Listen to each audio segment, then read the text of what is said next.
బండి సంజయ్ గారు గద్దర్ గారి మీద చేసిన స్టేట్మెంట్స్ అనేవి బాధ్యతారాహిత్యమైనవి. ఈ రోజు అవార్డు ఇవ్వలేకపోయినవి కానీ ఆయన మీద నక్సల్వాది కాబట్టి అని, ఆయన ప్రజల్ని చంపిండని చెప్పే స్టేట్మెంట్స్ ఏవైతే ఉన్నాయో మీ దివాలాకోరు రాజకీయాలకు అది తార్కాణం. ఈరోజు పంచశీల పెట్టుకొని బౌద్ధ సాంప్రదాయాలతో ఖననమైన గద్దర్ గారు మీకు నక్సలైట్ గా మాత్రమే కనపడడం అనేది విడ్డూరం. ఇలా దళిత ఉద్యమాలకు పట్టుకొమ్మ, ప్రజాస్వామిక ఉద్యమాలకు పట్టుకొమ్మ, సాహిత్య ఉద్యమాలకు ఆయన వెన్నెముకగా ఉన్నాడు. ఈ రాష్ట్రంలో తెలంగాణ ఉద్యమానికి నాయకత్వం వహించిన తను మీకు నక్సల్ గా కనపడ్డాడు.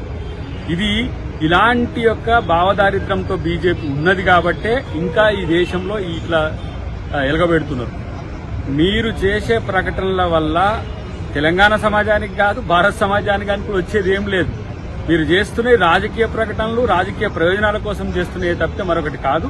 అన్నిటికంటే ముఖ్యంగా మిమ్మల్ని కలిసి భారత రాజ్యాంగాన్ని కాపాడండి, పార్లమెంటుకు అంబేద్కర్ పేరు పెట్టండి, పార్లమెంటు ముందు అంబేద్కర్ విగ్రహం పెట్టమన్నప్పుడు మీకు నక్సల్వాదే కనపడ్డా, అంబేద్కరిస్ట్ కనపడలేదా అని చెప్పి ఆలోచించాల్సిన అవసరం ఉంది. ఈరోజు కేవలం రాజకీయ ప్రకటనలకే పరిమితమైన ఇద్దరు కేంద్ర మంత్రులతో వచ్చింది ఏం లేదు, ఏమిరా బాలరాజుని వల్ల అన్నట్టుగానే ఇలా ఉన్నదనేది మా యొక్క అభిప్రాయం.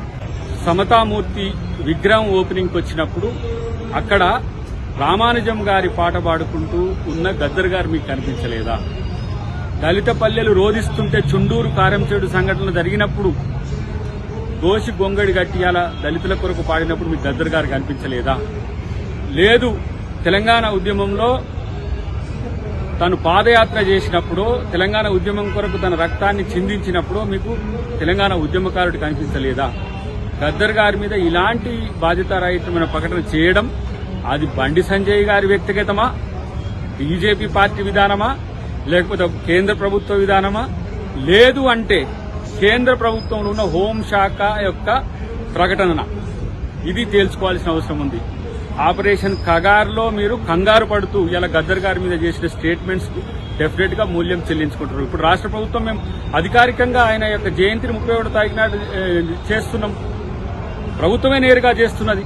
ప్రభుత్వం సరైన వ్యక్తులను ఇవ్వలేదు అని చెప్పి, ఎలిజిబిలిటీ ఉన్న వాళ్ళని ఇవ్వలేదని చెప్పి మాట్లాడడం అనేది సిగ్గుచేటు. ఇలా మీరు మరి చుక్కరామయ్య గారికి ఎందుకు ఇవ్వలేకపోయినారు, అంజశ్రీ గారికి ఎందుకు ఇవ్వలేకపోయినారు? ఇలా ఎంతో మంది మేధావుల నుంచి ఇక్కడి నుంచి కేంద్ర రాష్ట్ర ప్రభుత్వానికి పంపించినప్పుడు ఎందుకు మీరు పనిచేయలేకపోయినారు? అది చేయకపోగా ఇలాంటి ఏమంటారు వేస్ట్ కామెంట్స్ చేయడం వల్ల మీ పార్టీని చెత్తబుట్టలు వేస్తే భవిష్యత్తులో బీజేపీ భూస్థాపితమయ్యే రోజులు భవిష్యత్తులో ఉన్నాయని చెప్పి నేను హెచ్చరిస్తాను.